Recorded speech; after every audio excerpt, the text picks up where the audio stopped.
জানেন কি মা কালী কেন সবসময় জিভ বের করে রাখেন? এর পেছনে লুকিয়ে আছে এক অবিশ্বাস্য পৌরাণিক কাহিনী। ভয়ঙ্কর অসুর রক্তবীজকে বধ করার পর মা কালী ক্রোধে উন্মত্ত হয়ে প্রলয় নৃত্য শুরু করেন।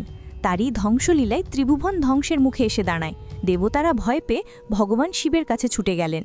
একমাত্র তিনিই পারতেন এই ধ্বংসলীলা থামাতে। কিন্তু মায়ের ক্রোধ এতটাই তীব্র ছিল যে শিবের পক্ষেও তাকে আটকানো সম্ভব ছিল না। তাই তিনি একটি উপায় বের করলেন। তিনি নিজে সেই রণক্ষেত্রে গিয়ে সমস্ত মৃতদেহের মধ্যে শবের মতো নিশ্চল হয়ে শুয়ে পড়লেন। ক্রোধে উন্মত্ত মা কালী নাচতে নাচতে হঠাৎই খেয়াল না করে সেই সবরূপী মহাদেবের বুকের উপর পা দিয়ে ফেললেন। স্বামীর শরীরে পা লাগার সাথে সাথেই তার হুঁশ ফিরল। তিনি বুঝতে পারলেন ক্রোধের বশে কত বড় ভুল করে ফেলেছেন, আর সেই অনুশোচনা ও লজ্জায় তিনি নিজের জিভ বার করে ফেললেন। সেই মুহূর্তেই তার প্রলয়কারী রূপ শান্ত হয়ে যায় এবং সৃষ্টি ধ্বংসের হাত থেকে রক্ষা পায়। যদি সত্যিই মা কালীর উপর বিশ্বাস থাকে তাহলে ভিডিওটি লাইক ও সাবস্ক্রাইব করুন।